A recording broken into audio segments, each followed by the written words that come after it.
this is a special session because this is one that is tried and tested from myself. The gentleman on the other side of the screen, I'm just going to give you a bit of context. His name is Tim Brown, and he would arguably be Australia's best authority on the subject and practice of meditation.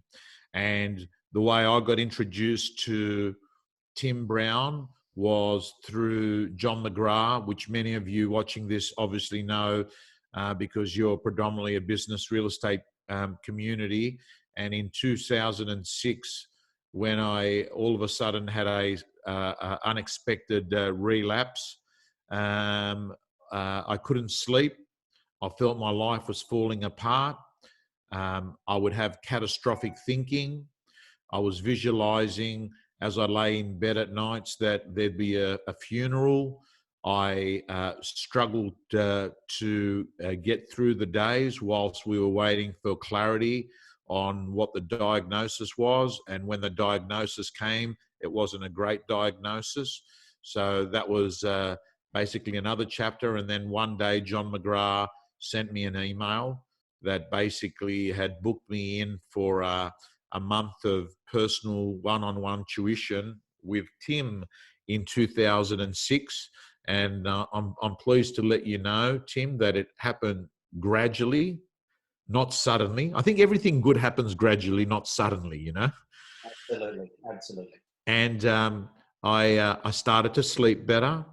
I started to accept things better. And I began to realize that, yes, maybe meditation wasn't trendy, but there was actually something substantial to it in the background.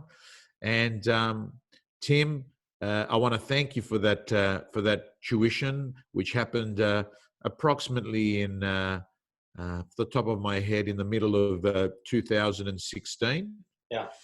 And I've had a bumpy road since then as well, but I'm cancer clear now, which is such great news, Tom. I'm thrilled. Yeah. But Tim, right at the moment, like most people in the world,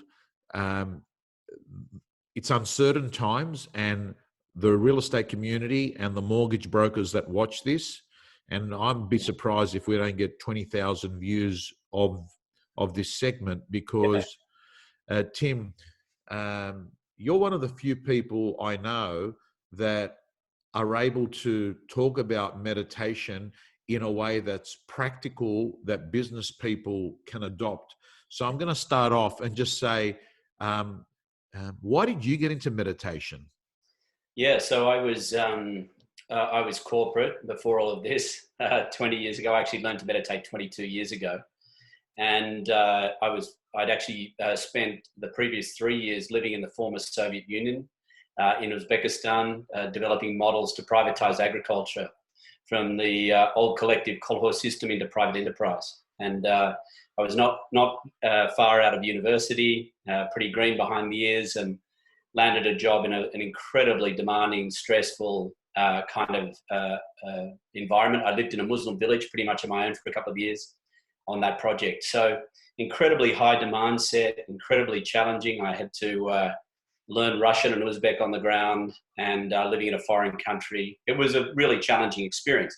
And I was looking for an adventure, and I got one. And I enjoyed it. It was fascinating, but the demand set was enormous.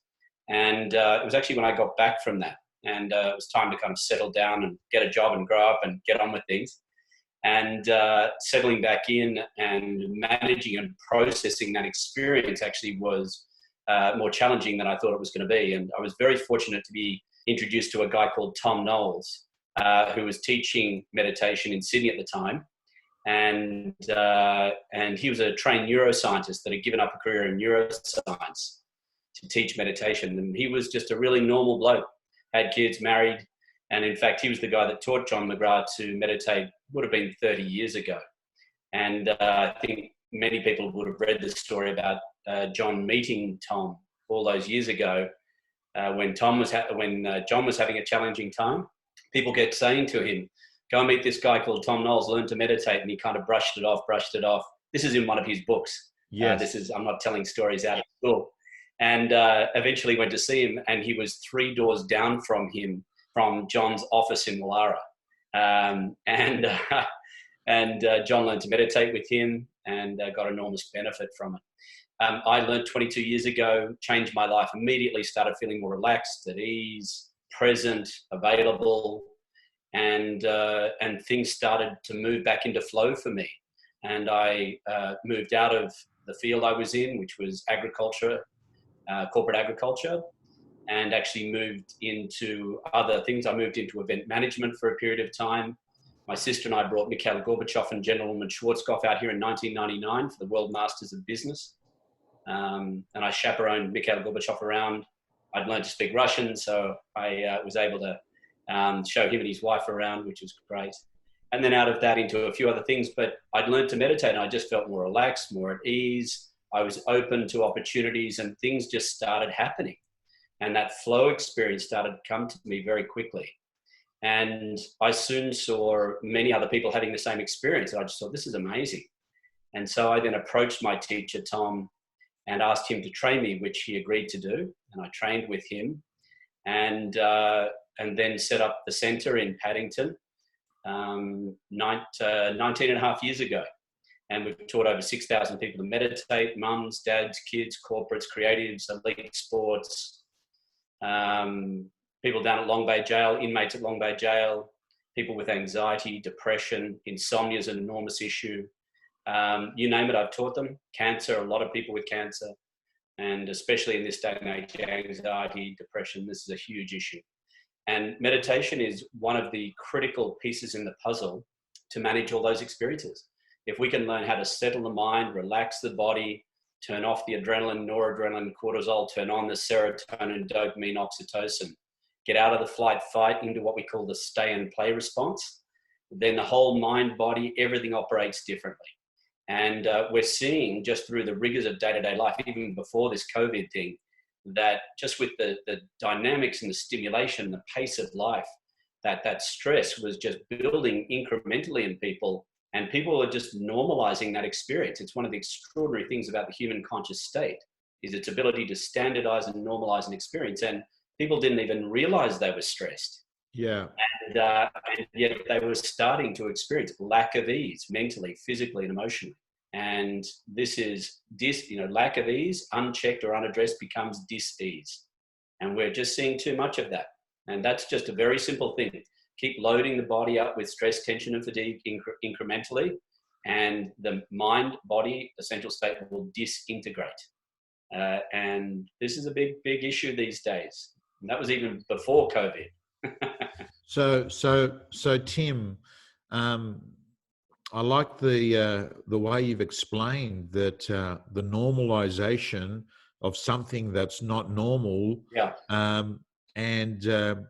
I have to tell you, I sometimes think about it, though it's not a good thing for me to think about, and that is, I could have taken a different direction in courses of thinking and action, because prior to getting the relapse in 16, I did go through a 12-month busy period, and I still remember only a few weeks before I got diagnosed, I got off at Melbourne. I was stressed about something. I still fly, obviously not now, but I was flying and I was running around and I went to calm down. I got off I used to stay at Melbourne Crown Promenade Hotel, and I got out and I was stressed, Tim. And what happened is I decided to go watch a movie. It was a Tuesday, Wednesday night. I thought I'll go watch a movie at the cinemas in the complex, and I sat down and I was so hyper, I actually went over to put a seat belt as I sat in the cinema chair, right? And then I just thought to myself, shit, I wasn't thinking, and I kept thinking about that night, thinking to myself, how could you actually think that you're putting a seatbelt on, like a car or an aeroplane seatbelt on, right? Yeah. And subsequently, a week after that was when I'd got unwell. So you think that there is a link between stress and illness? Without doubt, and what happens is, it's what I call, the rigors of day-to-day life. I was watching a TED talk the other day. It was one of the world's leading neuroscientists. And he was saying someone living in a city anywhere in the world in 2019, 20, is being exposed to the same levels of stimulation in one day that someone 200, 250 years ago, which in the scheme of human brain and nervous system development is just blink of an eye, would have been exposed to in their whole lifetime. And he graphed it. And it was fascinating. He was saying, so if I was going to draw a graph like that, everyone loves an X, Y. Yeah. If I was saying that's 250,000 years ago and that's today, he was saying for 249,700 years, we were exposed to the same levels of stimulation and dynamics. And there were challenges and threats and all that kind of stuff and getting food and all that kind of stuff. But it was only about 280 odd years ago that steam turned up, and then electricity, and then cars and trains, and then radio and television and media. Commercial airlining only became available to the general public in mid-1960s. This is just a moment ago. Right. And then of course we hit, the media, the 70s, 80s, the television in the home. Then we moved into personal computers in the 90s, and of course then mobile phones, and the internet. All of that has just happened in the last tiny blink of an eye. And so here's this human brain and nervous system that's been gently evolving over 250,000 years. In the last blink of an eye, this whole thing has just gone absolutely exponential. And it's exciting. We're living in these incredibly exciting times. But the stimulation...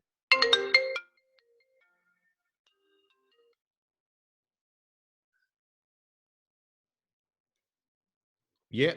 You're still there? Sorry. Yeah, still here. I can hear you. Sorry, mate. The way that was orchestrated, it was perfectly timed. You said, and the stimulation, and then the phone went off. I like a bit of dramatic. I'm just trying to find out. Is my image still there? Yes, I can see you clearly. Oh, great. I can't see you. There you go. Got you. My apologies. Yeah, perfect time. Yes. So, all of these interruptions and dynamics. And so that stimulation, third law of thermodynamics, says as you excite any system, it will move towards a state of disorder and chaos. As you de-excite any system, it will move towards a state of order. So here we are in this world where the stimulation levels have just exponentially increased. And again, it's exciting times. And we don't want to be any different. But what the challenge now lies for humanity, and it's becoming a non-optional life skill, is to learn how to de-excite. And, a generation, maybe 2 generations ago, if someone was sleeping pretty well and they were getting a couple of good holidays a year, that's probably, they were okay. That was a pretty good setup for someone. We are living in a new paradigm, and the stimulation levels are off the hook, and we need to learn how to counterbalance that. It's not about, we don't want to get rid of our phone. We don't want to get rid of travel. We don't want to get rid of any of those things. They're great. The internet's fantastic. But we have to counterbalance that. And that's what meditation does beautifully. It hits the pressure valve and it fills up the tank, mentally, physically, and emotionally, so we can do more out here. That's the whole point of meditation. The whole point of meditation is not about sitting around with your eyes closed for too long. It's about hit the pressure valve, fill up the tank, and then launch out here. This is where the fun is. But we've got to learn how to hit the pressure valve and fill up the tank on a daily basis. And that's what meditation does beautifully. Okay, so I want you to make the assumption that most of the people that are going to watch this are people that may have flirted with meditation and done it once or twice, or they're aware. Yes. They're stressed at the moment. Yep. Their income is being impacted. There's uncertainty. Yes. Many of them are stressed because it's a change. They're actually not used to being at home as much. Yep. And I also know the latest research coming out of Wuhan is that the solicitors' inquiry rates on separating and moving on to divorce is up to nearly 30% post-COVID. Yeah. So you can tell that it's stressful times. What has happened, right? Yeah. What if someone was coming to you, Tim? Explain what meditation practice would look like. How often? How do you do it? What if you've got monkey mind? Those sorts of questions. Yeah. And so, just to be clear, in the beginning, I teach a technique called Vedic Meditation, which is the technique that I taught you. Yes. And that's a transcending technique. It's about taking the mind from that surface level into those deep states. And I teach a technique that comes from India. It's over 5,000 years old. It's what I call a stage 2 meditation experience. It takes us into transcending.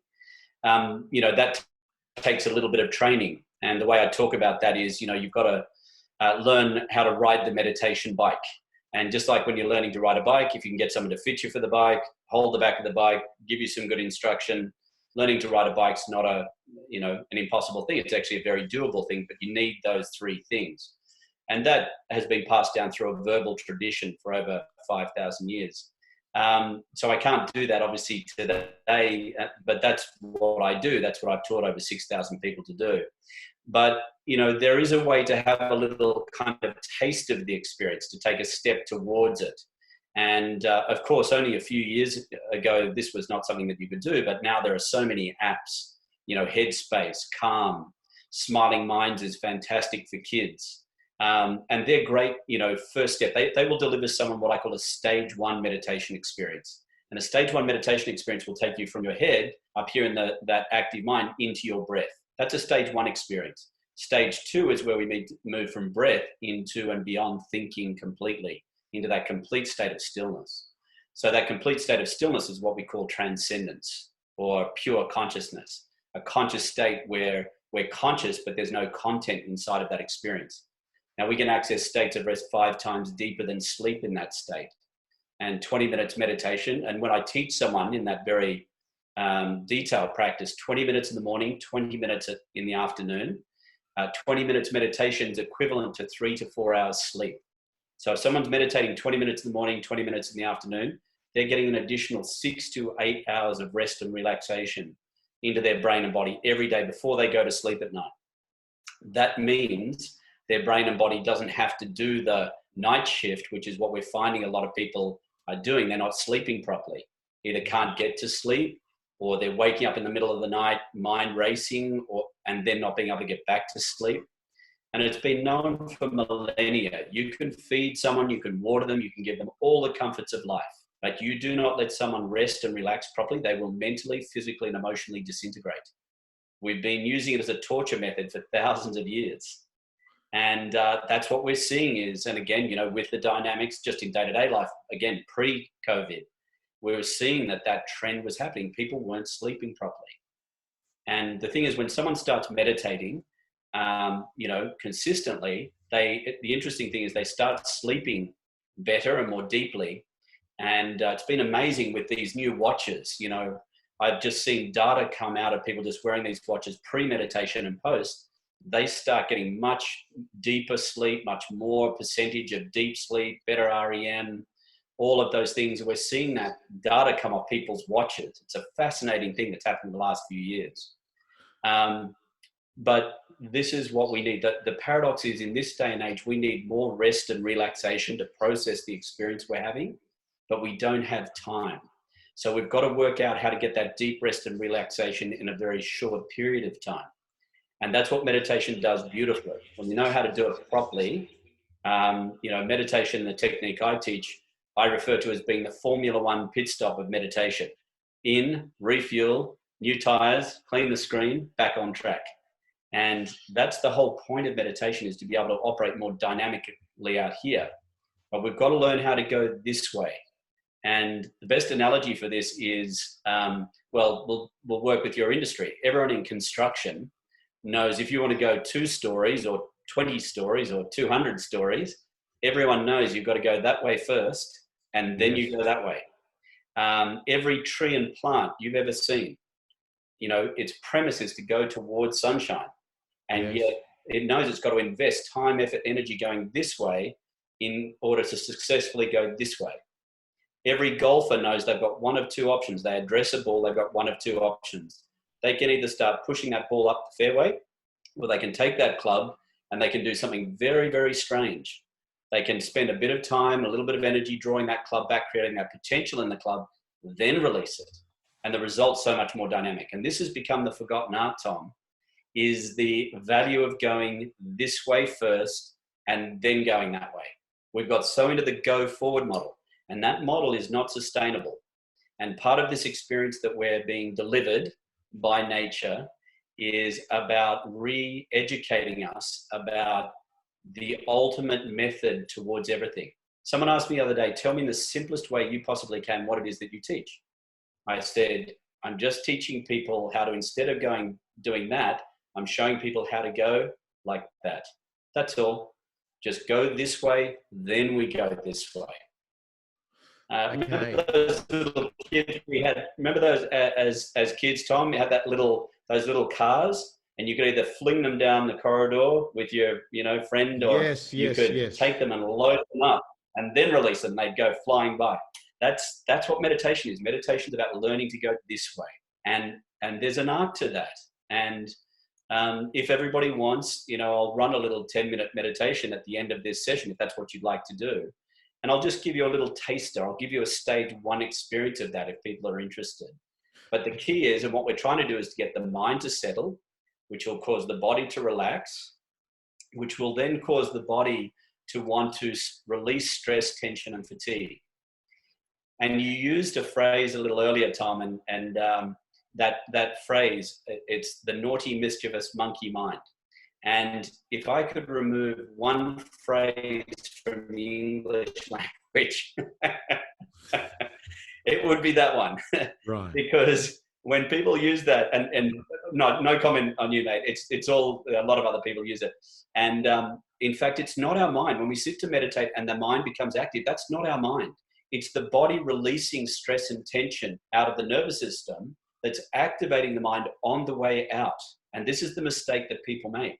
And then they start trying to control and force and stop that thinking. And that's the great error in meditation, because the mind wants to go deep. The body wants to put the garbage out. And meditation is about understanding the magnificent little relationship between the mind and body, and learning how to trigger a sequence where the mind gets what it wants and the body gets to do what it wants. And that's the art of meditation.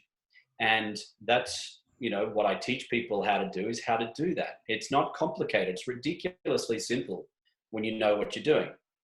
But I'll give people a little taster. I can't give you the whole meal, but I'll give you that, when you go to a nice restaurant, they give you that little taster. Yes. And they say, oh, try this and see if you like it. And if you like it, then you go, oh, I might have the main meal of that. That's good. I can give you a little taster tonight if that's what people would like. Yeah, well, I mean, and I'm curious just talking to you. Like, I'm visualizing when I used to come and see you.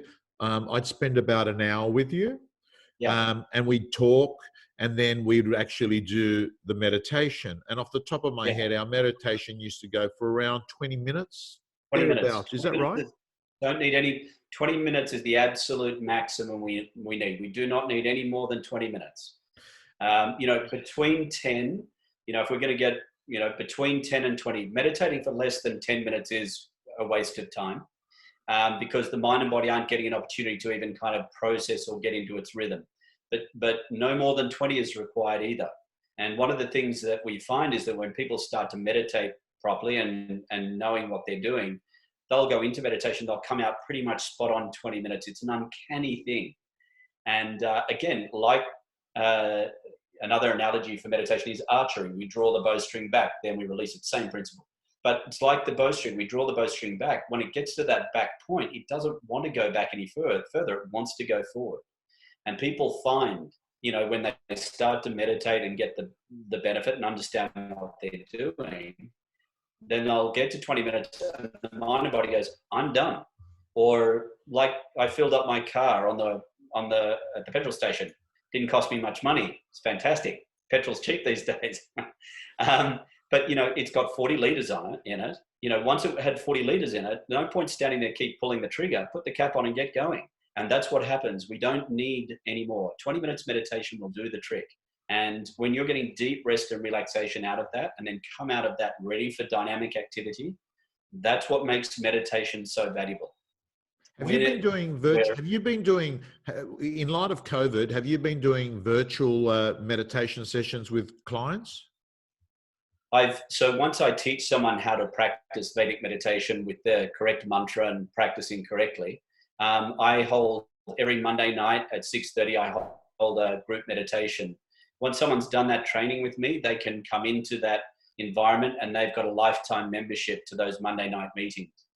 And I've been doing those online. Before COVID, people would come in person and also come online.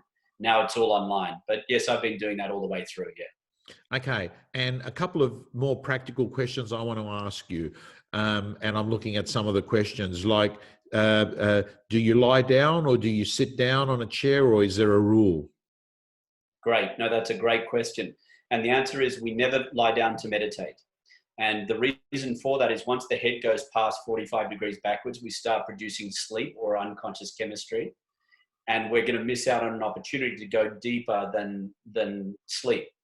And so whenever we sit to meditate, we always want to have the back supported. So just in a comfy in a chair, back supported, head and neck free. We never lean the head against something. Yes. We never lie down. Back supported, head and neck free. Then you can have your legs however you like. Up, down, crossed, whatever's comfy, it doesn't matter. And what that's predisposing the mind to is a state of restful alertness rather than sleep. From a meditator's point of view, sleep's highly overrated. It's an important part of our rest component, but we can get much deeper rest in meditation. So when we sit to meditate, we sit back supported, head and neck free. That makes a very clear intention to the brain and body. And then we always close the eyes. And I'll run people through this little technique, and so they can get this kind of first taste. So what you can do, you can sit back supported, head and neck free, and then what happens is, do you want to do this, Tom, or maybe people can do it afterwards? What do you want to do? I'm thinking to myself, maybe people do it afterwards because I'm worried that I haven't prepared people and they might not be in the right environment, and then they're going to be running around to get out of the room. So maybe maybe just and just a couple of other questions. Closing your eyes or opening your eyes? Always eyes closed. So back supported, head and neck free. Yeah. It's always good to have a timer in some kind of timing device in your hands. So, you know, a watch or a clock or something like that. If you've got using your phone, make sure it's on airplane mode, because if that thing rings while you're meditating, it'll give you one almighty shock and you can get what I call the meditator's bends. I'm getting a lot of positive. I'm getting a lot of positive comments here. So I'm trying to. I'm thinking to myself, maybe I'll run through some of these questions that are coming through, and that is, what does he think about the Muse? Have you seen that Muse device? Where I'm not big on equipment, Tom. You know, I just think you know, we've got the ability to do this. As soon as you start buying equipment and all that kind of stuff, you know, an ultimate meditation practice is something we can do on a bus, on a train, on a plane, in the car, in the boardroom. You know, a car, pull over before you close your eyes, of course.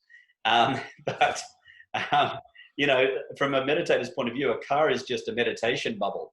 And, you know, we can sit in our car and meditate, put sunnies on, sit, meditate, train, plane, car, boardroom, couch at home. As soon as we start, you know, using equipment and all that, it's another good reason not to meditate. It's like, oh, I'll meditate when I get home, or I'll do this, or I need the piece of equipment. Look, I'm sure there's something to them, but an ultimate meditation practice should allow us to be able to sit, close our eyes, and practice anywhere, anytime. That's an ultimate, and that's what we want to do, is to develop a practice that is absolutely mobile, requires no equipment. There's no need for equipment. We can do this by ourselves. So just back. Can listen to music?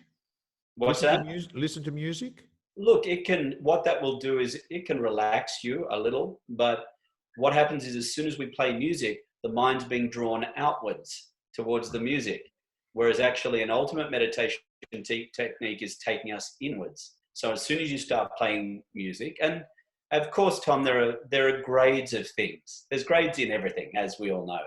Grades in real estate, grades in everything. So, you know, there are certain, you know, techniques that will give people a grade of experience. But if you really want to get into a practice that has profound impact, then it should be with your eyes closed. Yes. Again, the Rolls Royce of meditation, you need to get some instruction. But, you know, we're all in challenging times, and I think it's a good opportunity for people to start to have a little go and have a little taste. And I'm very happy to help people do that. Okay. Well, So the way that I would encourage people, Tim, we might, when you, we might spend 5 minutes now, if you like, and then we might direct people, because I'm getting a lot of people asking, what is the cost of the training? How do you get onto it? So maybe, how about we talk about that at the end, and maybe we just give them a link to get a hold of you, or to get a hold of your business. Yeah. So all that, Tim Brown Meditation, timbrownmeditation.com, you'll find all that information. But look, I think it might be valuable to give everybody just a little, you know, just to give them a first step. And the first step would be, you know, to sit, to close your eyes, Yep. timing device in your hand, make sure the phone's on airplane mode. Yes. Because you don't want to be brought out too quickly, because if you do go deep or something like that and you lose track of time, you've got to be at a meeting or picking up a kid or something, you don't want to have to leap out of the car, out of the chair very quickly. So we sit, we close the eyes, and what I want everyone to expect is when you close their eyes, there's always going to be a flurry of activity. So the way I talk about it, it's a bit like you look at a Schweppes bottle. You look at a Schweppes bottle, it doesn't look like it's under pressure. You start to take the top off that thing, it's going to start fizzing. And it's the same with the nervous system. We sit, close the eyes, there's a gentle inward orientation, and the body's going to start processing and releasing straight away. And that's going to activate the body, which is going to activate the mind. So I call it the Schweppes of essence. So we should expect when we sit to meditate, close the eyes, there's going to be an initial flurry of activity. So don't rush at practice. Sit, close your eyes, and just itch, scratch, cough, burp, do what you need to do. Wriggle into the chair, take a few big deep breaths. Do not rush at practice. Let that first Schweppes of essence just come through. Give yourself half a minute to a minute to settle into the chair. Do not ever rush to practice, okay? So once we've let that first little flush come through, it'll pass very quickly. And what then happens is you'll find yourself able to gently come to practice. Now, when I teach for a stage 2 transcending practice, we use a mantra. And a mantra is a manas, mind, tra, vehicle, a mind vehicle. So no different from a lift in a building. A lift in a building is a vehicle designed to take us through the vertical plane of a building. Yes. A mantra is a mind vehicle designed to take us through the vertical plane of consciousness. And if we can get the mind diving, because the mind and body are connected, as the mind dives, body will follow. And that's what's going to create that deep relaxation. Now, again, we can't do that tonight. But what I want you to do is I want you to use the point of reference. And this will give you a stage 1 experience. Your point of reference, I want you to bring your awareness to your breath. And if you want a direct point of reference, what you can do is bring it to just right here at the tip of the nostrils, where you feel that air, that breath coming in and out of your nose. Should we do a meditation now, you think? Well, let me explain it, I think. Okay. And then if you're getting some positive feedback, very happy to do, you know, look, we can do 5 minutes. Okay. It's about the least exciting part of the podcast you'll ever see, but I think people might have some value in it. Yeah. So what we do, we sit, back supported, head and neck free. You won't need the timing device tonight. I can take care of timing. Yeah. We then close the eyes, let that first flurry, wave of activity come through. Do not rush at practice. Take deep breaths, wriggle, adjust, give yourself a little massage, take your time, no rush at practice. Then, when you can, I want you to bring your awareness very gently to the tip of your nostrils and just be aware of the breath. Don't try and control the breath. Don't try and count the breath. Don't try and do anything. Just be aware of that breath going in and out at that point of the nostril, right there at the tip of the nostrils. Just be aware of that. And what you'll find is that you're there with the in out of the breath. And at some point, you'll start thinking about stuff. You'll forget about the breath and you'll start thinking about stuff. And it might be day-to-day stuff or dreamy stuff or body sensations or outside noise might take you. It doesn't matter. We're not concerned about that. That's not the naughty, mischievous monkey mind. It's the body releasing that's activating the mind on the way out. And so we're very happy for that. So there we are with the breath. The next thing, we start thinking about stuff. And when you realize there's a defining moment, you'll have a little moment where you'll think something like, oh, whoops, meant to be meditating. Or, oh God, what am I meant to be doing here? And at that moment, rather than getting worried or concerned or chastising yourself, I want you to do something very simple. I want you to smile inside. Don't be worried. Don't get concerned. We're there gently with the breath. We start thinking about things. When you realize, that little moment you realize, whether that's a second or 10 seconds or a minute or 10 minutes later, it doesn't matter. Just smile inside. And when you can, bring your awareness gently back to the in, gentle in out of the breath, just right here at the base of the nostril. Then you start thinking about things again. When you realize, smile, gently come back again. No matter what the thinking is, day-to-day, abstract, dreamy, creative thinking, outside noise, the defining moment, the moment you realize you're off your practice, smile and gently come back to breath. And this is a very simple stage 1 meditation experience, but it will start to give people the experience of settling from the mind into the breath. It can't deliver transcendence, that technique can't. But this is the way that we can give people a step in the right direction. And I think in these incredibly challenging times, it's important to help people. Yes. Well, I can speak from my own experience. And I actually, for my own, I don't find this as stressful as I did 16 or 18, because to me, I haven't got COVID, and there have been benefits of COVID that I've liked, but I do know, Tim, that in 2016, gradually I noticed that things went from shit to to bearable. Yeah. And sometimes bearable is good. Like bearable, it doesn't have to be great all the time. You know what I mean? It's all relative, isn't it, Tom? I mean, when you're moving from, as you say, shit to, less of that, it's better. Correct. And I have got a lot of people saying, let's do it. I've got a lot of people saying, this is good. I love this. Thanks for sending this. How often should one meditate? So daily, is it? Yeah, every day. I talk about meditation being mental and emotional hygiene. So just like, we brush the teeth, we get up in the morning, wash the body, brush the teeth, meditate, 10 to 20 minutes. And then in the afternoon, in the evening, we brush the teeth, and wash the body some way or the other.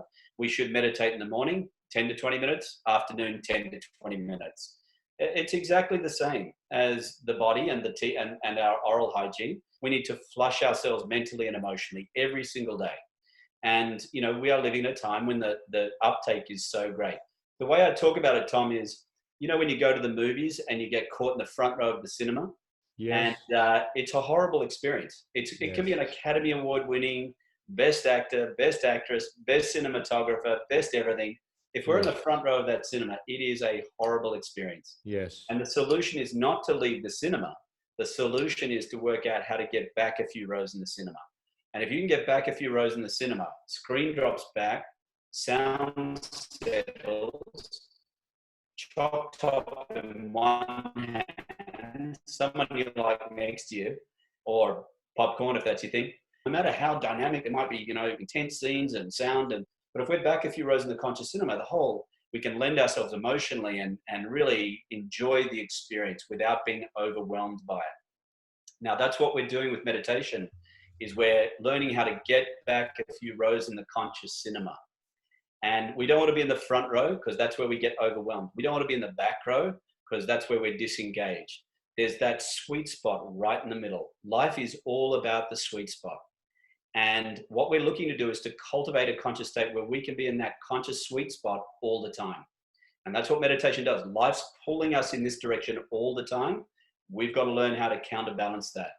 And my experience as a person in my own right, with my own health and my own well-being and, all of that. And, a husband to Amber and a dad to Will, Gracie and Rosie, and a meditation teacher and a patroller down at Bronte Surf Club and a son and a brother. We've all got 1,000 hats. Everyone does. And my experience is, if we're going to do something like this, which is hit the pressure valve and fill up our own tank, my experience is it can't take very long. You've got to be able to do it absolutely anywhere, and it has to have very few, if any, prerequisites. And that's what I love about meditation when it's done properly. You can sit, hit the pressure valve, fill up the tank, get back a few rows in the conscious cinema, and then we're ready for life. Our approach is bring it on. Someone asked me, people used to ask me all the time, you know, I'd be at a dinner party or a kid's party or something, and someone would say, oh, what do you do, Tim? And I say, oh, I teach meditation. Back when I first started teaching 19, 20 years ago, people used to pick up their drink and walk up the other end of the bar. I kid you not. You know, these days people, you know, say, what do you do? And I say, I teach meditation. They go, you got a card? You know, can we chat?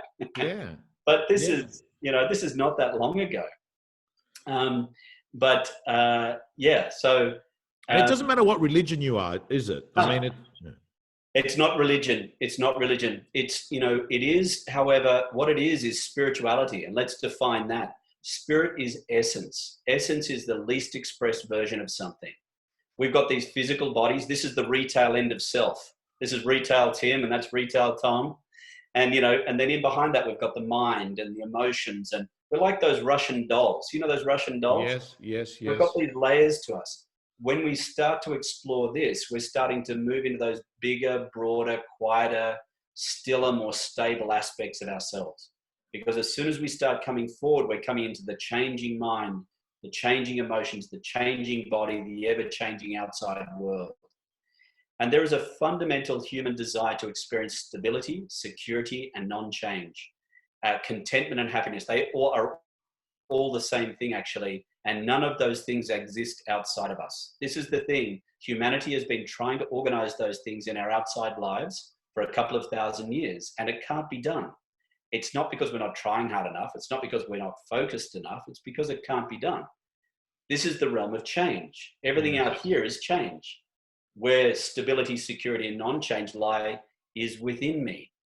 All the great teachers over all the ages, in all traditions, in all parts of the world, the great teachers have all said the same thing, pretty much, in different languages and different ways, but they've all said, I'm here to remind you that which you truly seek, what you really after, is within you. Stop looking out here for it. It's in you. And, you know, this is what spirituality, take away the religion and all. Spirituality is experiential. Religion is about rules and regulations and all that stuff. Spirituality is about experience, experiencing those quieter, stiller, more stable aspects of ourselves. And that's what meditation does beautifully. It opens us up to those quieter, stiller. And when we've got access to that, not philosophically or conceptually, but experientially, we feel that quietness and stillness within us. We're back a few rows in the conscious cinema. Then this can be challenging, but because we're here, it's challenging and playful and engaging and fascinating. If we're up here, it's challenging and stressful. It's got nothing to do with the demand set. It's got to do with where we are in the conscious cinema. And for people for years used to say to me, Tim, tell me in one word what meditation can deliver to me. And for years, I batted that question away and said, let's talk about it, but let's not soundbite it. Question kept coming, so I eventually decided to rise to the challenge. Couldn't think of an answer, so I made a word up. And that word is unoverwhelmability. Unoverwhelmability is the goal of meditation. And that is when we can learn how to get back here, we can be engaged but not overwhelmed. When we're here, we're overwhelmable. It's got nothing to do with the demand set. It's got to do with where we are in the conscious cinema.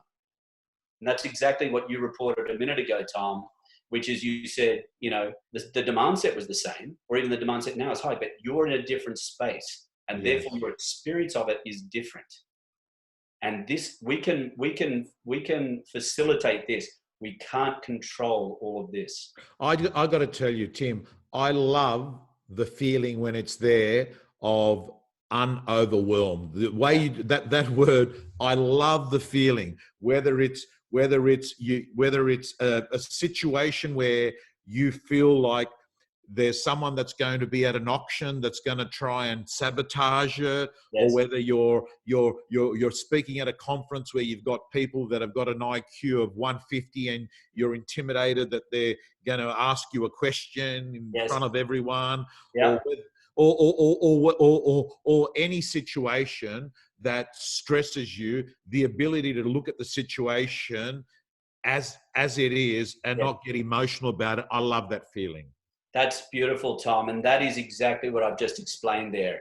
And, people talk about being in the present, being in the now, mindfulness. What you've just explained there is exactly what that is. And you can't force the mind into that state, but through meditation, you can cultivate that experience. So you're not only having it intermittently, but you're having it all the time. That's the goal of meditation. Then it doesn't matter what's going on out here, because we can't be consumed and overwhelmed by it. It's not the demand set. It's the fact that we're being overwhelmed by it that creates the discomfort, the anxiety, the suffering, the depression. And we can't control all the variables. If we don't know how to do this, the only solution that we have is to control all the variables. If I can get that, if I can get the body looking like that, and the bank account looking like that, and the real estate looking like that, and the job looking like that, and the body, looking like, if I can get all my ducks lined up and everything's honky-dory, there'll be this moment somewhere down the track where the bank account's going to be full. I'm going to feel safe, secure, and happy, and then I can relax and enjoy life. Tom, I'll tell you, that time's never going to come. It's like the horizon. The further you walk towards it, the further it moves away from you. Fulfillment, happiness, contentment, security, stability are within. They're an inside job. All those things are in here. It's a bit like, me looking for the door with the door handle on it, facing in the direction I'm currently facing. Yes. I'm not going to find it. But, eventually, I'm going, where's this door everyone's talking about? And eventually, Tom, you say, Tim, it's behind you, mate. And I turn around and sure enough, it's there. Look, in that simplicity, this is what humanity's been doing for a couple of thousand years. We've been out here looking for something that's not out here. It's in here. And this is why we're seeing this boom in meditation, this boom in interest. And meditation is starting to become, and I would expect in my lifetime, for meditation to become about as exotic as brushing your teeth. It's becoming that critical.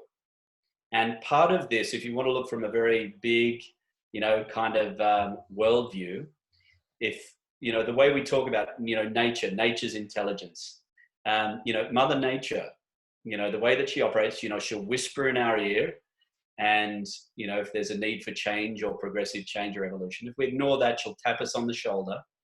And if we ignore that, she'll poke us in the chest. And if we ignore that, she'll slap us across the face, right up to what I call the cosmic kick up the Khyber. And Mother Nature is trying to get us humans to listen. And she's got all kinds of ways of doing that. And, we're not at the kick up the Khyber, but we're getting some pretty strong feedback from nature about it's time to adjust. It's time to correct. And part of that is finding happiness and fulfillment, becoming more personally fulfilled, personally happy, personally stable, regardless of all of this. And that's about learning how to turn around and go inwards, learning how to allow the brain and body to put out the mental, physical, and emotional garbage, which it wants to do. We just need to learn how to do that. That's what meditation, that's what I do. I train people how to do that. It's not complicated. And you do it, and Tim, for those of you that don't know you, which I would say a lot of people here wouldn't. I mean, what's interesting is most of the people and the people that I run into when I used to come in there, and I would leave, and a couple of, there's one I particularly run into. He'd had both cancer and he'd had a heart attack. I don't know if you remember who I'm talking about. I ran into him a couple of times, and then I saw him at the airport. Always at airports, and I saw him at an airport bookstore, right? And he recognized me, and we got chatting. Most of the people are people that live they're people that we would perceive as business people, executives, people that live like the life that real estate people are used to, right? They're not people that have thrown the towel in and are living in a temple, right? Yeah, no, world doesn't need any more people sitting around in caves meditating, Tom. It needs people right in the thick of life. And what the technique I teach is what we call a householder technique of meditation. It's designed for people right in the thick of life. I've actually got my center in Paddington, and opposite the Four in Hand pub there. And I deliberately chose that place because I wanted to show people, you know, I don't teach up in the Blue Mountains or up at Byron Bay or somewhere. That's right. It's in Windsor Road or Hargrave Street. It's one of Sutherland theirs. Street, corner of Sutherland and Elizabeth Street there. That's right. And yeah. I deliberately chose that place because I wanted to show people, you know, that you could meditate right in the thick of it.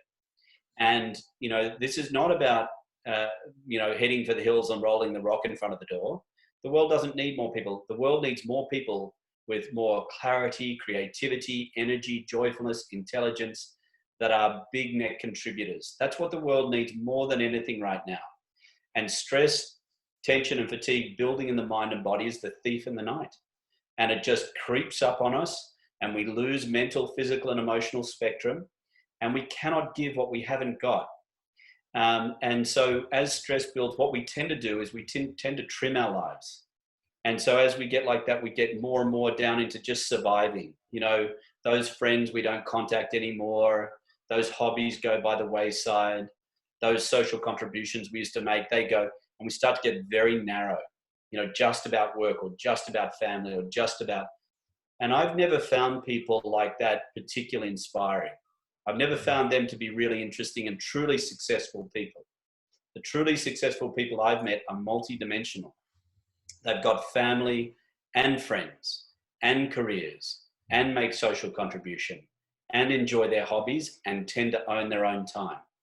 And that's an impressive, for me, that's a successful person. And that's as a function, one way or the other. If you interview these people, and you know, there's some good interviews out there. There's that one called, I think, The Habits of Titans or something like that. And it's so interesting if you look at that. I can't remember who did that. Tim Ferriss. Tim Ferriss, thank you. Every single one of the people he interviewed meditates. Yeah. Absolutely compulsory part of their day. And, you know, that allows us to open up our conscious spectrum, open up our mental, physical, emotional capacity, hit the pressure valve, fill up the tank, load, open, and then we come giving. Neediness is the least attractive human quality ever. Neediness. And that's born of a lack of stress and tension in someone. And when we do that, we become needy. I need you to be like this. I need the weather to be like that. I need the bank account to look like that. It's neediness. It's the most unattractive. It's repulsive. It repels things. What we want to become is attractive. We want to attract. You know, we want to attract people and opportunities and resources and love, and you know, that's look, from a sales perspective, even just listening to you say there, I mean, one of the most unattractive and biggest turn-offs for customers is when they've got a commission breath salesperson that is so attached to getting something that you can smell it a mile away. I need this listing. And it's really weird. It appears that the less you need something, the more it flows to you. Exactly right. So to use that analogy, the more we're back in the conscious cinema and stable within ourselves, then there's space in that relationship, you know, between, you know, the vendor and is it the vendee? What is it? The vendor and the buyer. Buyer, thank you. You know, and, you know, that's a relationship, isn't it? The fact is there's only one topic worth discussing in the whole universe, and that is relationships. And, you know, the primary relationship we have is between our own mind, body, and essential state. And that relationship will define every other relationship we have with family, with friends, with clients, with money, with houses, cats, dogs, and goldfish. Whatever it is that we're relating to, that relationship we have with ourselves will print out in every one of those relationships. So if we're needy inside of ourselves, we take that to everything, and it manifests in all of those relationships. If we want all of our relationships to become more abundant, more deep, rich, and abundant, which is actually what we all want, then we have to create that here first. Because if we try and go out here and create that abundance out here, and then we'll get to this later, that's the cart in front of the horse. It's all back to front. We've got to do this first and then do that. That's the sequence. We draw the bowstring back, then we release it. Tree goes this way, then that way. Construction goes this way, then that way. The sequence is very clear. And, you know, this is what us humans have forgotten. At some point along the way, we came to the conclusion that nature operates one way and we're different. And that's just simply not true. And we need to learn how to go this way and to do it artfully and to do it quickly and effectively. It doesn't need to take too long. And we meditate, spend a few minutes going this way within ourselves, then we launch dynamically out here. This is where the fun is. This is where the dynamics, this is where we can make a big contribution. And the world needs more givers, not more takers. And stress and tension, fatigue builds in the mind and body. Thief in the night, it robs us of us. It robs us of our finest self. It robs our loved ones of us, our family of us, our friends of us, society, country, world. And the impact of stress in the minds and bodies of humans right now is the impact of that is catastrophic. It's catastrophic, and we need to do something about that. And I think, Tim, if and we're going to we'll spend the last few moments doing a meditation. Then Susan's already put your details in the comments, and we'll make sure that this is going to be emailed out to all our subscribers, and we'll have your link there.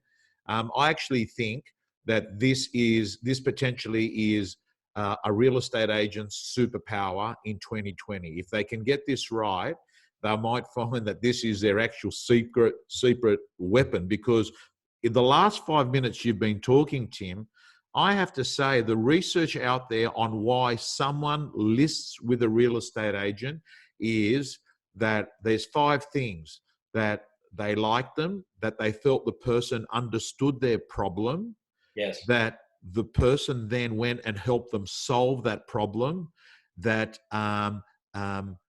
they trusted them. yes, And all the things that you're talking about are really difficult to do if you're not actually sitting there from a position of being a giver and listening and being present and not being needy. Present. Stress, you can see it in someone's persona. They can't stop moving. And you can't fake that. People can see it. They can feel it. They can smell it. And there's someone's either got it or they don't. And at a point, but we're not that interested. What we can do is we can cultivate that. That's the thing. No matter where anyone is, someone can do something about that. They can actually shift and change themselves. That is absolutely, most people think, oh, that's just the way I am, or that's the way that that's not true. We can develop ourselves. We can evolve. But you can see, when you see someone that's got that, and that, they're not present, they're not available, they're not there, then that people can feel it, and it doesn't feel solid. It doesn't feel stable. It doesn't feel as though it's got integrity to it. It's not worth trusting. And I think, you know what, the biggest currency in this day and age is trustworthiness. Trustworthiness is everything. And you can feel that on someone. It's not about what they say, it's their presence. Yes. And we can cultivate a presence that's more quiet, relaxed, at ease, instead of running on adrenaline, noradrenaline, cortisol, running on serotonin, dopamine, oxytocin. That opens us up to be able to be present, to be able to truly listen, hear, pick up more information, than what actually someone's saying, what their real issue is. That's what the really great people do. Yes. And it doesn't matter whether you're in real estate or teaching meditation or a teacher. It doesn't matter what you do. It's the consciousness that you do it with. And, this is what we can do as an individual, is open up. As we open our conscious experience up, the world opens up to us. We mentally, physically, and emotionally get crushed by the stress and tension of fatigue of the world. As we close down, the world closes down on us. It's a very simple dynamic. All right, Tim. Let's spend a few moments maybe giving us the a test drive of level 1. Okay, so just a little reminder. So we're going to sit with our back supported and our head and neck free. We're just going to do this for 5 minutes. I know I said 10, but obviously we're just going to give you a little taster, 5 minutes, and then you can take some time when you've got your own, time and the right place to be able to do this for a little bit longer. This is going to be the least exciting part of any any podcast you've ever seen, but visually. But it's not about this. We've done lots of this. Now we're going to do a little bit of this. So we're going to sit with our back supported, head and neck free. Okay, so just close your eyes and just sit easily. Don't try and do anything. Just start to move the body. Just get comfortable in the chair. Have a little wriggle. Take a few deep breaths. Don't rush a practice. Let that first flurry of activity in your mind just come and go. Breathe through that, no rush at all. Take your time. And after about half a minute or a minute, when you're ready, I want you to just gently and innocently bring your awareness to your breath right at the base of your nostrils, and just feel your breath just very gently in and out. Don't try and govern it. Don't try and force it. Just bring awareness to breath in and out through the base of the nostrils, and just take it as it comes. If thoughts take you or noises take you, fine. When you realize, just smile inside, don't get concerned, and gently return to the base of the nostrils and just feel the breath in and out through the nostrils.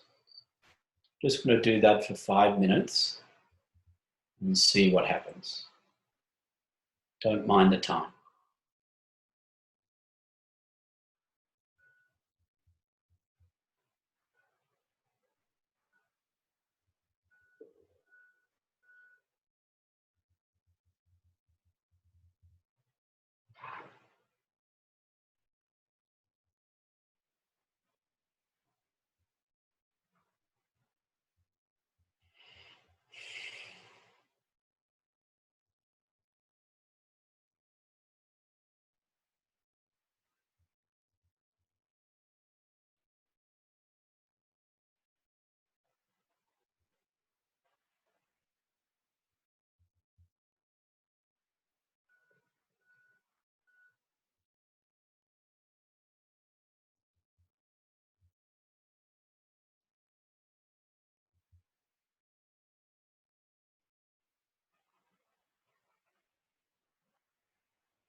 Okay, so when you're ready, just keep your eyes closed and just start to move your hands and feet a little. Keep your eyes closed, very important. And maybe just start to move the hands and feet. Maybe give your eyes a little rub. Very important that you transition out of meditation very slowly. And when you're ready, you can just open your eyes downcast and just let a little bit of light in, come out very gently, like a dimmer switch, rather than opening your eyes too quickly. It's very important to transition out of meditation. When you're ready, you can just slowly open your eyes.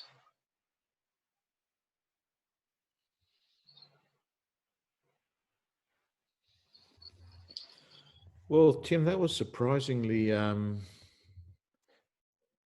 easier and the vaguely familiar feeling Yeah. in Paddington.